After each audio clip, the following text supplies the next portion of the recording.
Hang on. Live. And welcome to the New Athens. You need to emerge from this COVID-19 pandemic with the truth. New Athens, a blockchain think tank, brings you those tools to understand the chaos swirling around us and the forum to debate how a new generation will take control from the GoVidiots currently mismanaging our nation and our world, with a breakaway civilization leaving us behind. Watch our Friday Night Lights live stream from the bunker on the New Athens YouTube channel for the best that is thought and said on the issues of the day. Ask not what the New Athens can do for you. Ask what you can do for the New Athens. If you like it, leave a like. If you like the content, please subscribe and share. I'm Lorenzo Mefsud, founder of the New Athens. Thank you so much, and I'll see you next time.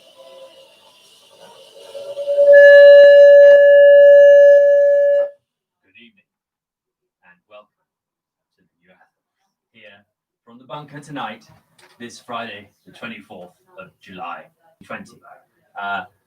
I would like to introduce you to our new hashtag of the week. Hashtag Who Wants to Be Half a Millionaire? We're coming out of the COVID-19 pandemic and coming into a new era after this global economic reset. What will we find? What will we make? What will we create together? That remains to be seen, but we have opportunity now, and we need to come off the starting blocks of this great global reset with some plans. And so here at the New Athens, we have been hard at work during the lockdown, the Mephistophelian fires burning bright in the night. And we have to present to you tonight a moment of hiatus. We're sitting not knowing what's going to happen. And I'd just like to show the screen. Boris mugging off at the camera. What can we see? Nothing in the news. And look, we can see the same. There's really nothing much happening. Boris Johnson says pandemic could have been differently. Well, what does that even tell us? Then we have Germany calls on UK to show. Are we getting back to normal? Just business as usual in the mainstream media, or something slightly more nefarious? What we wanted to talk to you about was the opportunity we have to really strike while the iron is hot and the flames of hellfire are swirling around us, and make you aware and ask for your opinions on where we should be developing our energies towards a new shared future of economic development. Now, I wanted to start with smart cities. Together at the New Athens, we are developing a smart cities program, and we are going to be. I think she's at the door. Hello, are you at the door? Are you at the door? No, I'm not at the door. Okay, come. You're live on the internet. See you later. Where were we? We were looking for Shenfield. Shenfield is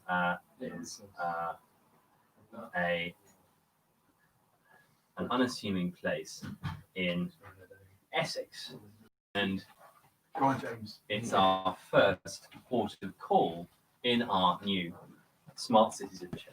There we go. So if you can share the screen. Now here we have, just loading up, a new plan for the 2020s in England, if it'll load. I hope it'll load. Here we go. Now, what we're going to be seeing here is a map, and this map is going to plot for us a new potential future for a smart city in and around London. Let's resolve it now, hopefully. Where this goes is in a few months' time, we're going to have maybe 3 million Cantonese refugees from Hong Kong coming to this country with British overseas national status. Britain needs to revive its economy, and their work ethic will contribute to that. What we are going to do with this new opportunity is now an open question. And we've seen in recent weeks the firing or resignation of Mark Sedgwick. So this really was the news that slipped by with the COVID-1984 pandemic, covering for Dominic Cummings at the centre of government, firing Mark Sedgwick, the ultimate Sir Humphrey Appleton. Here we go.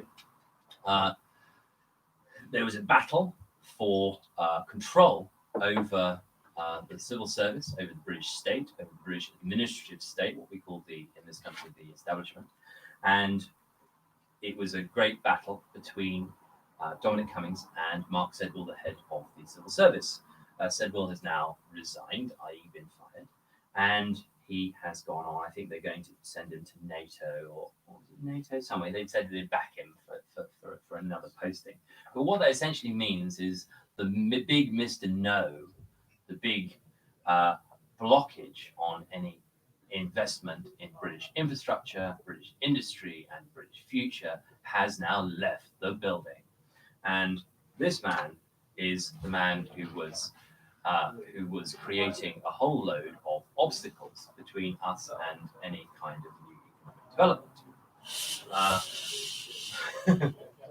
What we see here is a wresting of power and control from the civil service and the good morning, our live studio audience is increasing. We have we have massive increase in research and development funding. Hence, our hashtag for this evening: Who wants to be Who wants to be half a millionaire? So currently here at the New Athens, we are taking what previously was our bounce back structure, where we get startups into our tech accelerator to win new investment from Rishi Sunak's Treasury scheme, which essentially has given it's kind of a postcode lottery, giving any limited company founded before the 3rd of March this year a £50,000 bounce back loan boost to reinvigorate the economy. Now, this you could see as a kind of quantitative easing, but not as in 2008, top down, where the banks were given money injections to cover for their extreme losses in the mortgage default swap scandals. But now we're seeing a bottom-up boost of bounce-back loans to limited companies. It's kind of like a postcode lottery, because everybody who had founded a limited company before the 1st of March this year now has the opportunity to bounce back with this £50,000 token of investment. Now, what we can then leverage with that is our startup accelerator here at the New Athens. We are taking on startups at the moment who are capitalized, have a new project, and also have an initial capitalization, which we can then go and bring into a consortium and then integrate with the blockchain technology we're building here for a pro-human future. Now, that's sort of one angle of loan and investment through the bounce back scheme, which targets startups here in Britain. Now, there's another track of new research and development funding, which we are also targeting with whether it's with medtech, whether it's with blockchain, whether it's with the Internet of Things. And this is the Innovate UK schemes. There are many competitions on, several at the moment. on the Innovate UK site. And so we are putting startups through this funnel to get up to £500,000 worth of grant funding from the government, from Innovate UK, to develop new to form new research and development, new trials, new potential inventions, and which are in reaction in some way to improving the economy after COVID-19. So the architecture of what we're doing, if we look at this map, if we go back to the map, it's now loaded. So zoom in. Here we go. We zoom into the southeast of England, and what do we find? So here is London, and we can see at the ends of this line are Shenfield and Reading. We plot a line through central London. The central line is being extended along Crossrail from Reading to Shenfield. So Reading in Berkshire, Shenfield in Essex, now going to be this conduit of travel into the centre of town. What can we do with this? Well, we also have Oxford to Cambridge here on the upper line on this map, and that currently two great universities, Oxford and Cambridge, and London University, in this golden triangle of economic and intellectual and academic research development in Britain. Oxford and Cambridge are currently connected only by an X5 bus, and what we've realised here at New Athens is to jumpstart the fourth industrial revolution, to bring the research and development hubs that we have in this country online. What is today's topic is who wants to be a half millionaire. How do we get as many projects through this funnel of Innovate UK research and development funding as we can? Well, so here we have a tech accelerator which we're building in the bunker and across London, and what we need is your ideas, what we need is your startups, what we need is your projects, and then we will be able to integrate them together using our technology. So if we look at this map, we have Oxford and Cambridge. They're connected by a bus. There is a train line.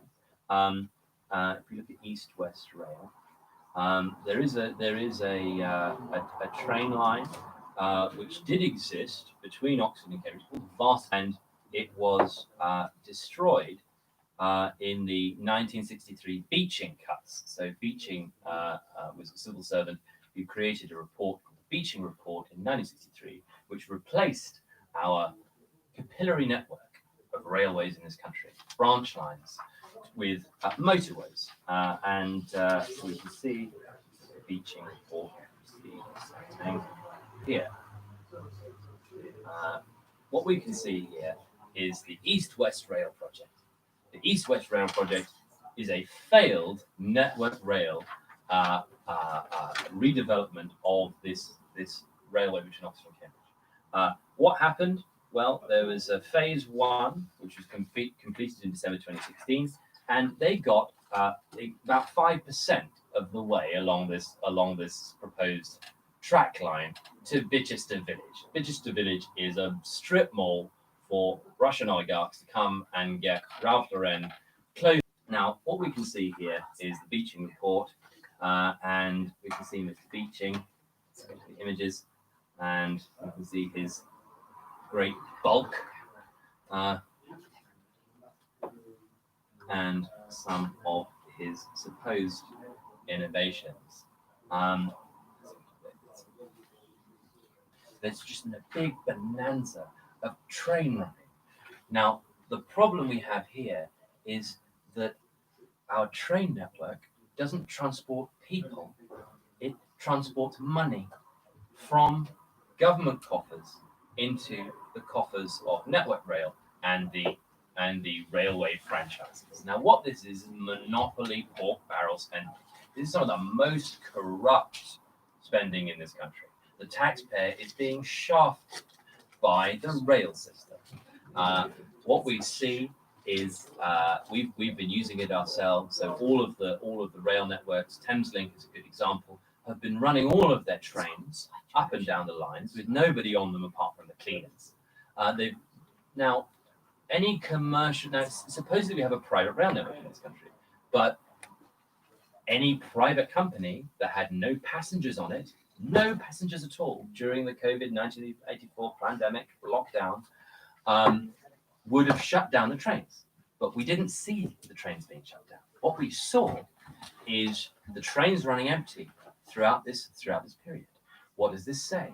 This says that the whole rail network is a Billings farm. So what is a Billings farm? Essentially, if you look at the procurement, the government procurement database,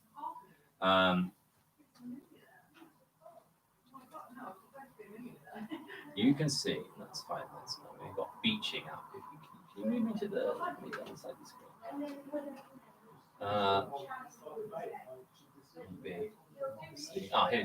Here's Dr. Beaching. The government, which then has funded these all of these companies like Thameslink and now the failed Virgin trains and so on, and Network Rail itself, with unlimited cash to keep running the network. So we've seen two different aspects. That's me actually.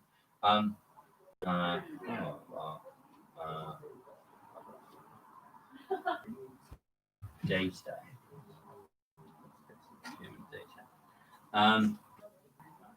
This is one solution. This is the New Athens solution. So you have central London here.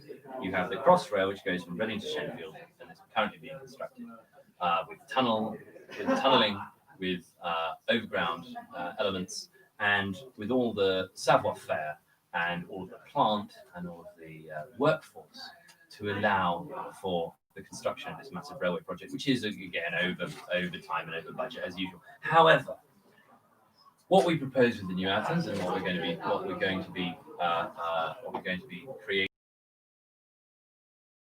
framework is a Crossrail extension along the Varsity line. So instead of saying this is an east-west network rail project which has failed, we're going to once the Crossrail is heading to completion, we can then take the workforce and take the savoir-faire and take the understanding and use it to construct a train line between our two great universities. Now, how does that help with our economic future? Well, we can then create an institute, a fourth industrial revolution institute between the three great universities, between Oxford and London universities, and with gigabit data going down that railroad, connecting those three institutes, we can then produce a whole lot of research and development to lead the world in smart cities functionality, whether it's blockchain, whether it's Internet of Things, whether it's green power, whether it's advanced big data processing, and so on.